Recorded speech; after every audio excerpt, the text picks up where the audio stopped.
Welcome back to JPA Train Your Wealth podcast. Really exciting episode now. We've got Gloucester Hartpury and international rugby player Georgia Brock with us. And we're going to again be talking about that planning for the future in professional sport.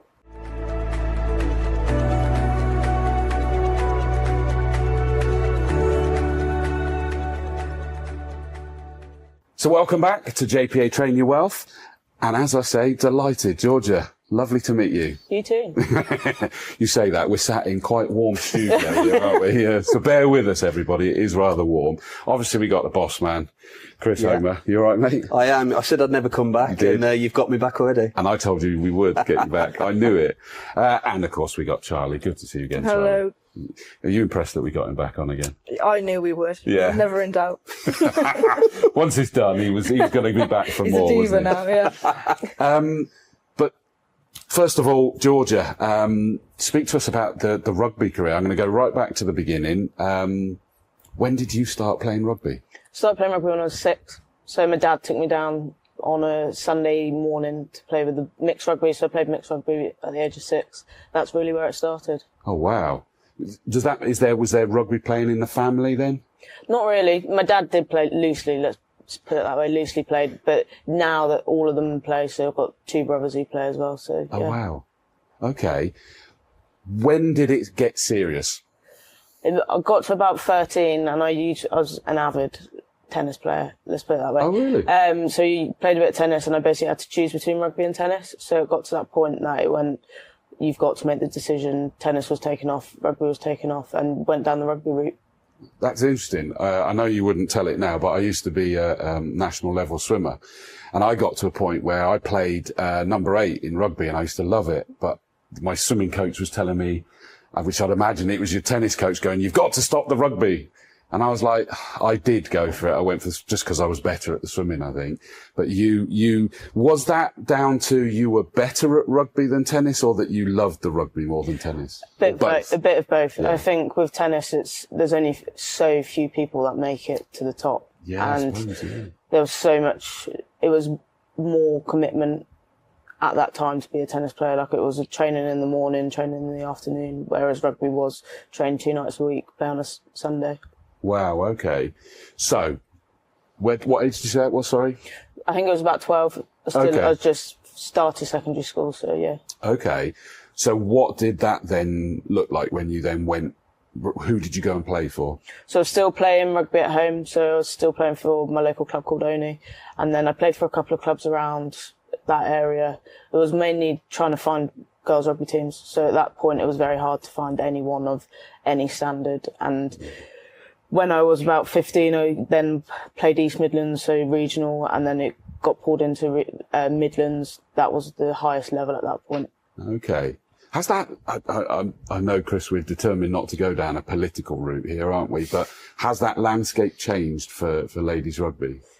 Massively. There's obviously still loads it can change with, but it has changed. I think there's so many more girls rugby teams that we played at the weekend, and don't get me wrong, the result wasn't good, but I think coming off the pitch and then you seeing however many young girls around the pitch, it made me flip from being disappointed to it is pretty cool how far rugby's come. The World Cup was over here. What we're in now, was that last year? Yeah. Yeah, I can't believe how the time flies. Yeah. And that was packed. The stadiums were packed, weren't they?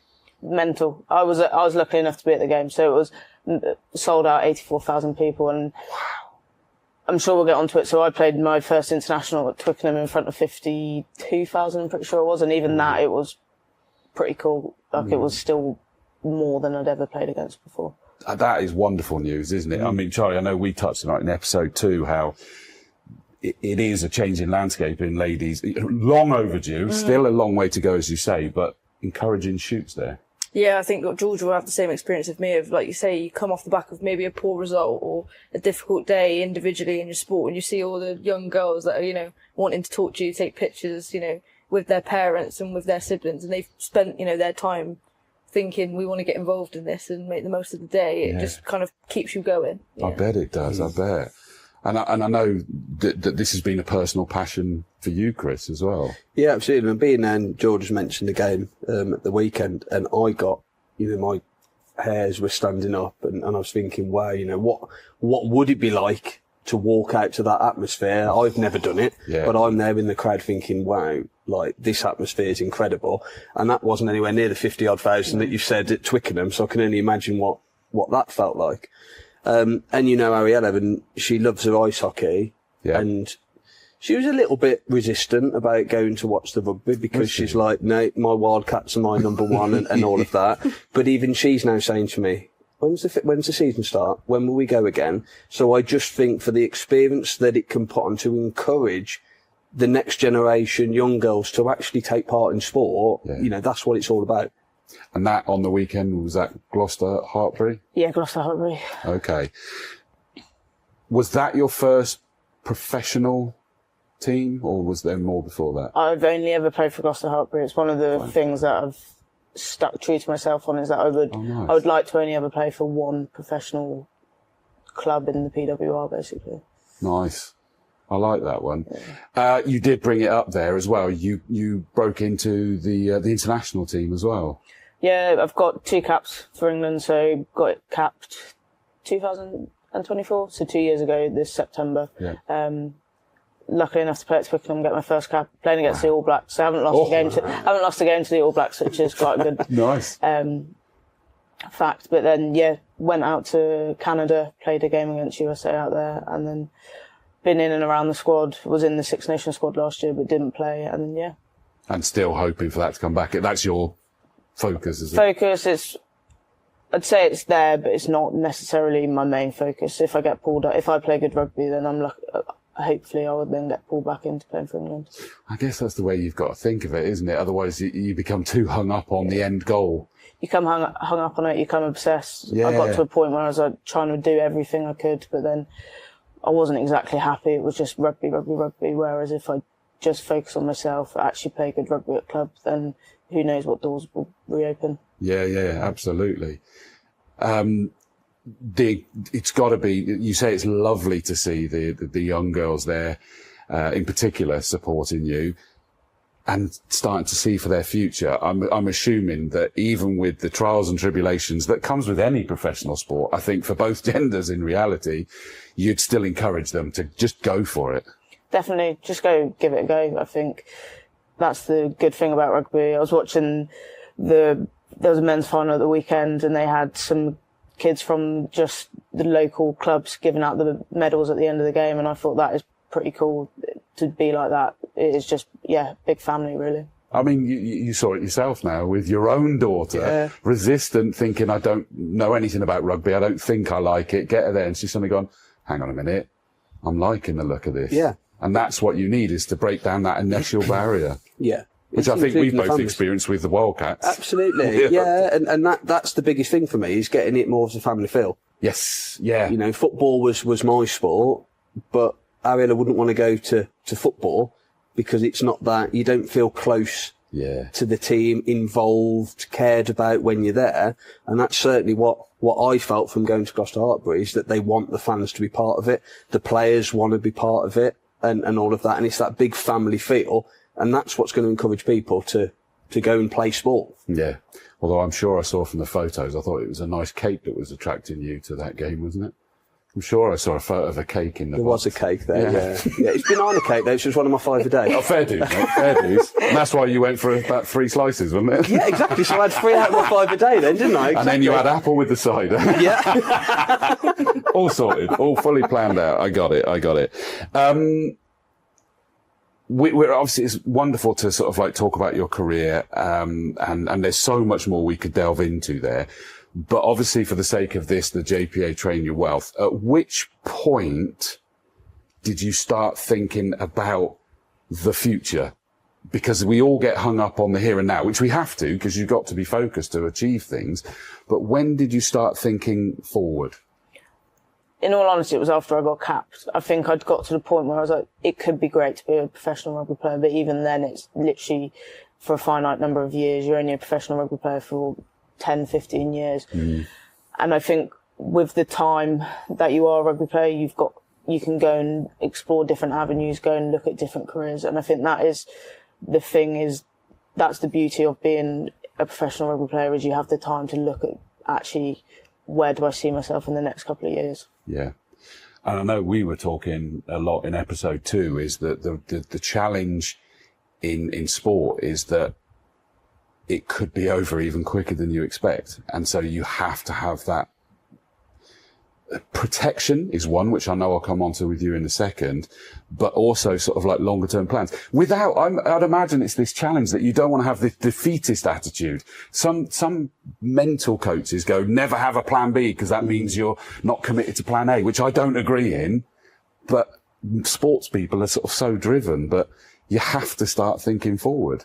Definitely. And I think where women's rugby is at the moment, it's in such a weird point of everything. So some people are fully professional and they've got however much they're earning, however much money. And then there's some girls who are school teachers. They don't get paid to play. They literally play because they love it. So I think it's in such a weird point that for myself, having a bit of perspective of this isn't forever. Like I do need to go and get something outside of rugby and not just be hung up on that. No, absolutely. And I'm going to move on to the career bit in a second, as in future career, but I want to focus for a minute on the financial planning for yourself. We're sort of giving it away is that we're going to move on to that. You're going into financial planning yourself, which is really cool. But Chris, if I flick to you, you've had experience on the fact that how the protection, if I focus on that for a second, needs to be in a lot earlier than people are doing. Yeah, absolutely. And that's for all walks of life for people. It's that biggest area that people walk by. It's that it's never going to happen to me. Yeah. And it's interesting where you talk about the plan A and plan B. And part of my job with clients, and I say to them, I have to think about the worst case. Yes. I have to think about that. What if it doesn't happen? What if that thing that you think's never going to hit you, it's never going to happen to you? What if it does happen? Because that's the time where the loved ones aren't going to be supported. That's when financial pressures are going to increase. And if we don't put it in early enough, we don't know what's going to happen down the line. No. And there's instances where professional athletes that we've worked with, they haven't been protected in their journey early enough.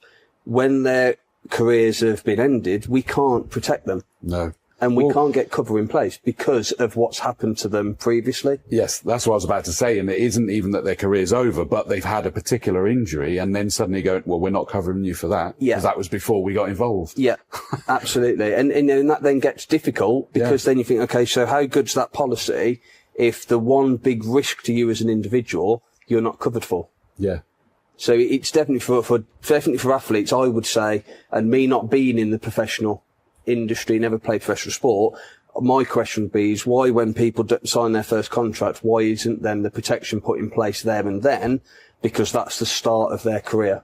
Which I know, Charlie, episode 2, we spoke about that, is that I think your phrase was, I wish I knew then what I know now. Definitely, yeah. And it's things like that until I'd met Chris, spoken to Chris, kind of told Chris my story and then heard what Chris does, it all kind of clicked for me thinking there's just a massive gap here where people like Georgia and I are kind of just not thought about in the perspective of we have a career that we also need to be thinking about the corporate ideas that people think about when they have normal life, normal job. And we're just not given that access as much as sort of people that necessarily would think, like Chris said, that this is for everybody and everybody walk of life, but we're not given the headspace, I guess, to go and think about those things because we're so focused on having a career in sport and doing things, training, game day. You don't ever really think about anything else until, you know, like George and I have, you think, I need to switch that on now and think about my future. Yeah. I mean, obviously, Georgia, we're speaking to you a little bit different to what our conversation was, where you have called it a day. You've still got, hopefully, plenty of playing, hopefully back in, getting those caps again. But you've had that switch that's gone, I need to plan because I just don't know. Definitely. Look, I think I turned 25 in April, and even then I was like, I am 25, and even like I do want a career. Until now, I've never had a career. I've worked a couple of different jobs, and that's the thing with rugby at the moment is it's still quite a lot of commitment. So I still, I train 3 nights a week, play on a Saturday. Like it is a big commitment, and that's why it's so hard for, I guess, the younger girls now. They think it's rugby without actually having the chance to have a career. It's more of just a job that fits around what you're training for. Which I know is what you exactly talked what about, I had. Yeah. Whereas your and I know obviously we've already alluded to it, is that George is now with you guys, and I'll come on to that from your perspective. But first of all, from your side, is that you, because you've gone into this deliberately, is that you've gone, look, we'll fit around the rugby. Oh, 100%. Yeah. And, I said to George when we first had the conversations, I don't want this to stop her from achieving her goals that she wants to still do in rugby. And that evolves from your side as the years go on. Yeah. Yeah, definitely. You know, and we've spoken about the England situation. If that happens, well, we can just adjust it. This is kind of the start of Georgia planning her career outside of rugby when she wants it to be. Yeah, and I've always made that clear, you know, from my point of view, rugby comes first. Yeah. That's the be all and end all now. This is the planning, the preparation for the years ahead that is going to help her then come out of rugby with something that she feels she's comfortable in, something that she wants to do, and have that career. Because I've seen the opposite, where you don't plan, you come out of professional sport, and it's, well, who am I as a person? What's my purpose? And I've seen it linked previously to like being in the army. Yes. You're in that institutionalized. Yeah. And it's actually, well, now you're in the real world as such. What does that look like? You know, welcome to Civvy Street. Yeah, absolutely. So it's that part for me, is that starting early as George is doing, that's going to help her massively. Which I'd imagine in the future. You're there going, oh, I wish I'd had that at that point. Yeah, that's exactly. I mean, we've had conversations before where I've said to Chris, if I had met him a few years ago, I'd probably still be playing now. Yeah, because She's still young enough to play, though. I keep telling her she could go back. Yeah. I mean, we all played as a team. We had a 6-side tournament on Thursday, and it's fair to say I think I did the right thing hanging the boots up. Oh, really? Yeah. That's just practice. Yeah. That's all that It might have been our other advisors playing left and right back, but we'll talk about that another time. I wasn't playing. There's a whole story. Talking of which, is that I hear that there is video of you doing rugby tackles and. Gosh, yeah. So we've got something coming in the pipeline that everyone will be excited to see. We've had Chris getting his hockey puck smashed at him for a couple of minutes on camera, and so I've got some exciting stuff for people to look at and laugh at me instead. I like this it. Time. That may or may not be B-roll in this. It might be too early as B-roll in this, but we'll sure see we how can that find one something, goes. I hope so. We can always talk about scrumming if you want. Oh no, I just wanted to give them all the cuddle. Yeah. I love it. Georgia, I'm just going to quickly finish off the actual, before the career bit, the financial advice. Now, are you already seeing now that there is advice you wish you'd had? Even, I mean, what did you say, 25? Yeah. You know, it's still young, but in a professional career, it's not, is it? And so you've got to be thinking, is there things you wish you'd known, I don't know, 5 years ago, 10 years ago, maybe even? These guys have helped me with like my protection policies and stuff along those lines. And I wish I had learnt about that.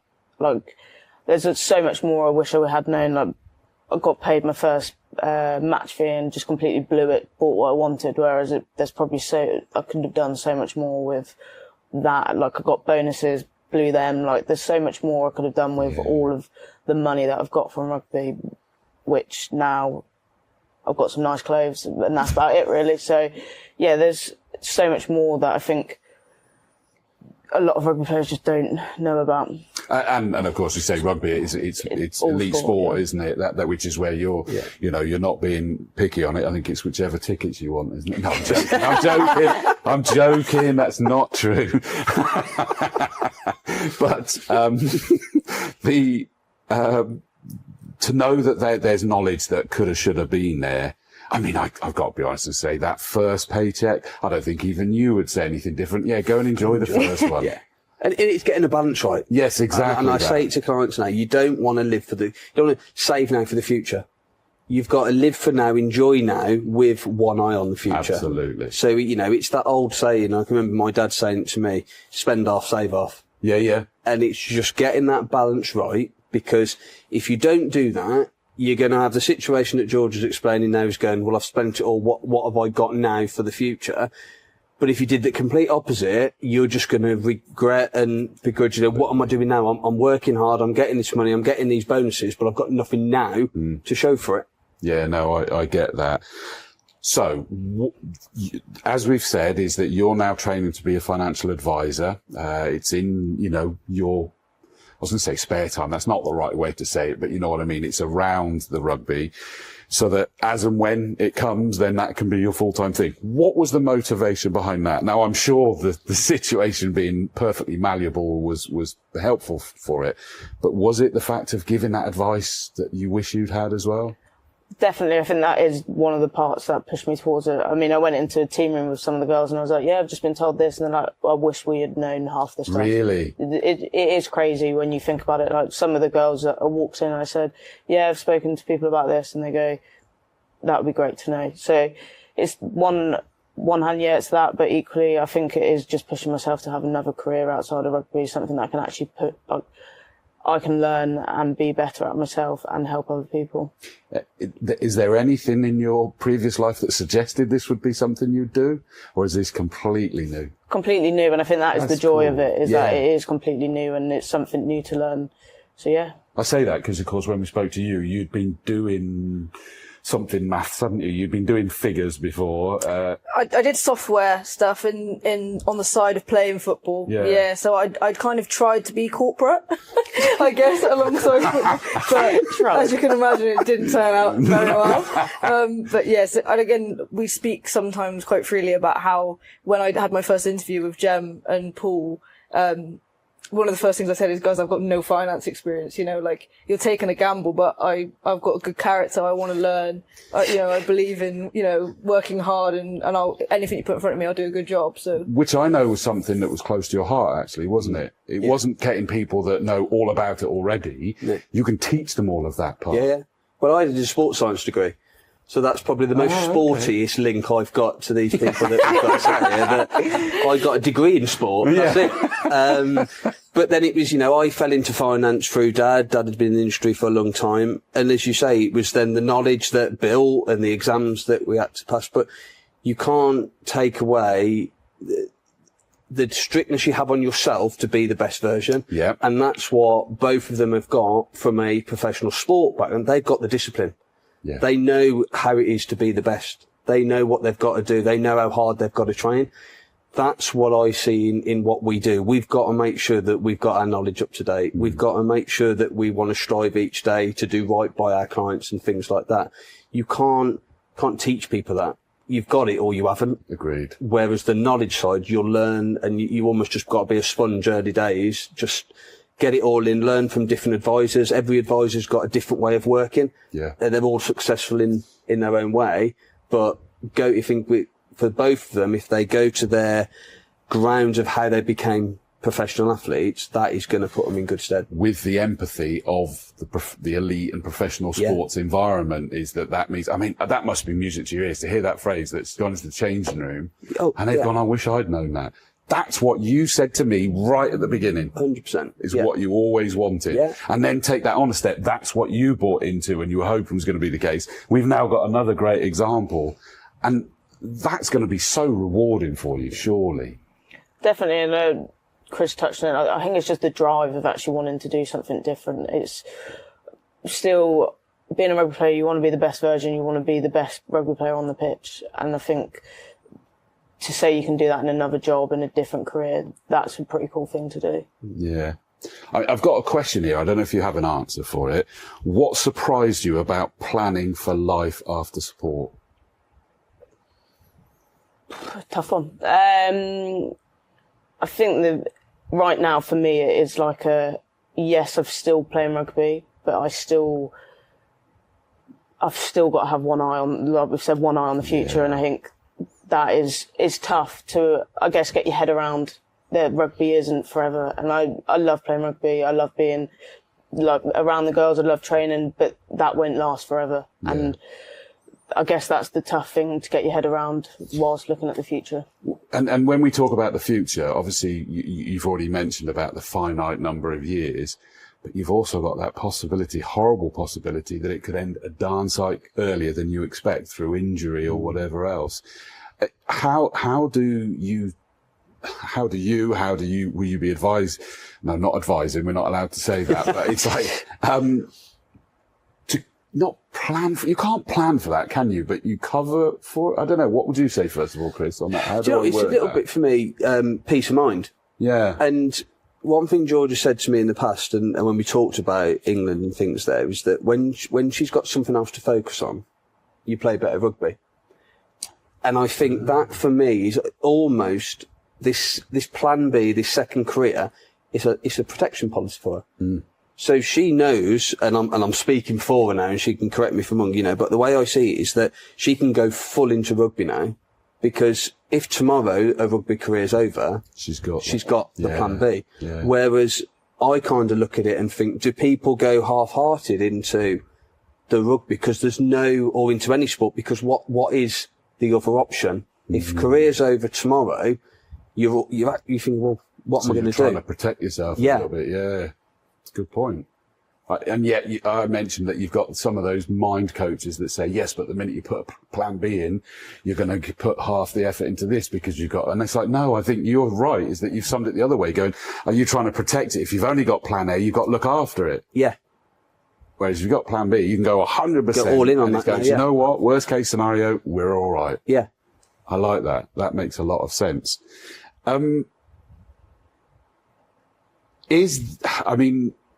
Going into financial advice, big career change, we're kind of almost going two distinct angles here, aren't we? We're trying to give advice, not give financial advice, but we're looking after.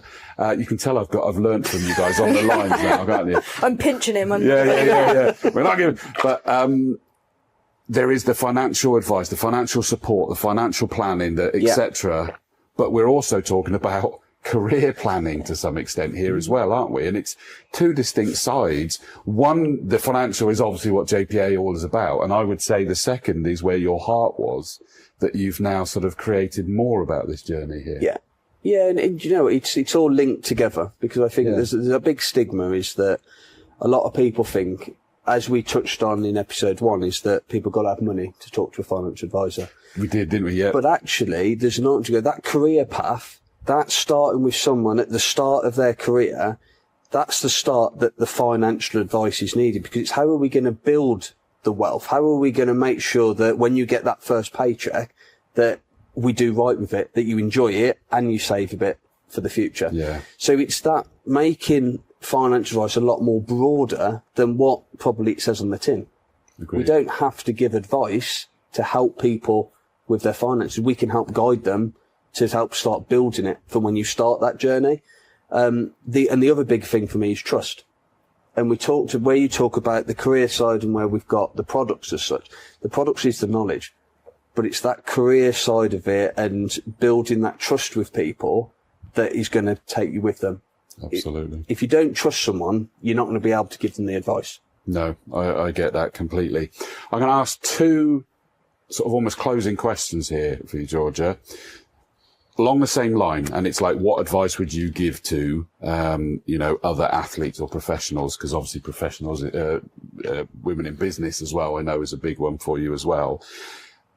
Who, the last question was about transitioning from, starting to think about what they're going to do when they transition from sport to whatever the rest of their life is. But equally, your best bit of advice from a financial perspective, a financial planning, a financial awareness. So have you got a piece of advice yet for both of those sides? I think mine would be to have a bit of, I guess, perspective on life. Like, it's great being a rugby player, but then it isn't, or being a sports person, but it isn't forever. And I think having a career, having the financial protection, it is all just a protection. Like Chris alluded to, that I do play better rugby when I've got something outside of rugby, because I don't have to just think I need to do everything in my power for rugby. So I think that would be my key bit of advice, is have a bit of perspective and go, yes, I'm a rugby player right now, I'm a sports player right now, but what is forever? Because we were discussing, it's got to be so hard that it could take that injury, it could take that your face doesn't fit anymore, which you sports people have got no control over that. Suddenly a change of gaffer or something.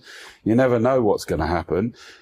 It's not a defeatist attitude to plan for things changing, is it? No, I got told when I was first in the international scene, probably shouldn't be saying this, but someone said to me, you are just another number. And as bad as that is, or how brutal that is, it is true. And you are just another number. They'll pick and choose when they want to use you. So it is having that career, having that bit of perspective of, I'm an international rugby player now, but in 2 years' time, I could be sat on the bench for my local club. Like, it is having that perspective that it could all just come crashing down.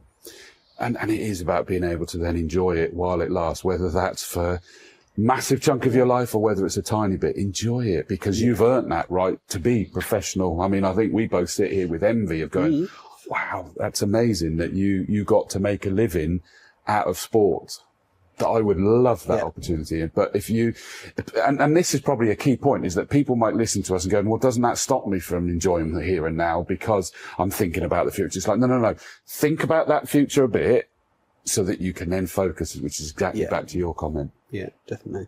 Definitely. And I think I've had the conversation this week of, as a rugby player, I go from 1 week, I've got a game on a Saturday, my next week is then just leading into the next game. Like, we literally lose so much time just doing the same monotonous routine week in, week out. And I think you lose track of, I have actually got to look at a future. So I think that is leading back to having a bit of perspective of, I've got to live in the moment and get after it, as well as looking at the career. So that's looking at a career as well as looking at finance. If I then just sort of like wrap this up with more towards you, both actually, as from all three, because obviously you're trained to be a financial advisor now as well. You are encouraging people in professional sport to come and speak to you sooner rather than later. Yeah. I'll start with you, actually. Yeah, I mean, we spoke about it in episode 2 as well, Chris, but I think for me, it's just another kind of string in our bow now with Georgia joining us, that it gives people more opportunity. Come and speak to Georgia, come and speak to me. You know, before we've finished our training, we've got an eclectic mix of advisors that can help you with any of your problems. I think it's just trying to take some of the lessons that Georgia and I have learned in terms of having that perspective, think ahead. And if we're telling you that, you know, we've seen it and we're trying to do it now, try and get on board as well. And, you know, we can't help you unless you kind of want the help, is the main thing. Yeah. Is that part of what you've now got ahead of you, is educating as well? That they should be speaking to you when they probably go, I don't need to worry about that yet. Yeah, I think a lot of it is kind of reminding them that they've got the same attitude that we do. We were them once. Like, we understand how you feel. We understand your life, who you are.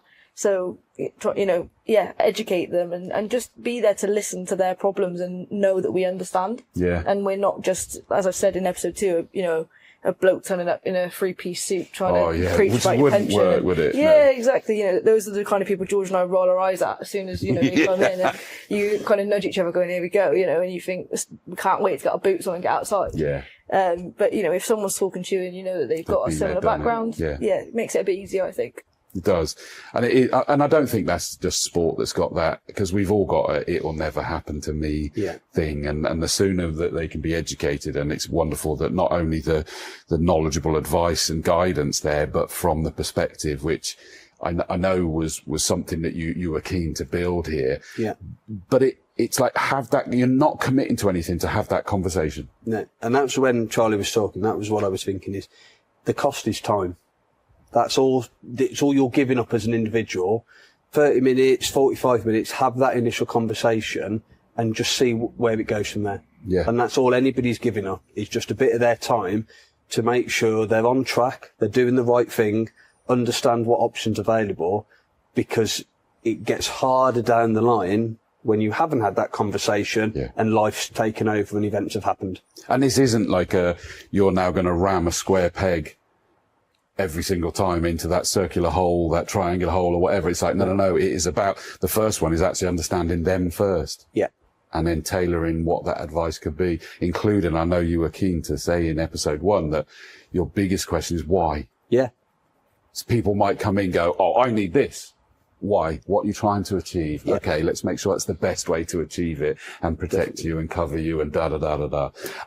I know that even in the, you know, the however many months it is that I've known you, I don't know whether you can see it, Chris, is that the passion for what Charlie is doing is growing more and more all the time. And I think it just feeds itself, doesn't it? Because you know the good that it's doing. Yeah, and I think, to be honest, because Chris and I are so similar, we wind each other up. Like, the minute we start talking about it, like, we get more and more excited, and then I have to kind of go home and, like, sit down. Because I just get so overwhelmed with the, you know, wanting to get my teeth stuck into it and really wanting to... It's just evolving constantly, and we've got so many ideas about how we can help people. And I think because it's from the industry George and I are from, I feel closer to it. Yeah. But I think it's also just having people around you, like we have at JPA, that everyone's just so bought into the idea with us and really wants us to do well with it. And I think because everybody is so on board and, you know, helping us, you know, maybe that won't work, but think about this. It makes it so easy for me to put all the energy into it because you know that people around you feel like you're doing the right thing. And the reason why I asked that question is, Georgia, you're already starting to feel that and hear that yourself, and that's given you a bit of a buzz. I am excited, let's put it that way. I'm excited to work with these guys. I'm excited to actually do something for myself rather than just rugby. Yeah, absolutely. And it's great to know that the assistance is there. Listen, I told you I'd be disciplined. I've not done too badly getting us towards this. Absolutely amazing. Georgia, above all, thank you so much for joining us. Welcome to the team at JPA. And I look forward to, I'm sure we'll get you on future ones as well. You didn't know that bit, did you? I'll do a Chris. Yeah, exactly. I'm never coming back again every episode. No, it's been wonderful. Thank you so much. And best of luck with the, the transitioning or the adding at the moment for a new career. And thank you both for coming in and adding your two different perspectives again. Thoroughly enjoyed it as always. I might come back again. You should do. That's it now. We'll never get rid of him. I hope you've enjoyed it. I hope that's been of interest and use and a little bit of entertaining. But if it's struck a chord, even if you're like going, no, I don't need to, do it. Reach out. And I'm saying this from outside of this environment. Reach out. Speak to them. That's all it costs at the moment is a conversation, and there might be some nuggets right now, and it will be sooner than you think that you need to be thinking a lot of this stuff. But from us here at JPA Train Your Wealth podcast, we'll see you next time. Cheers.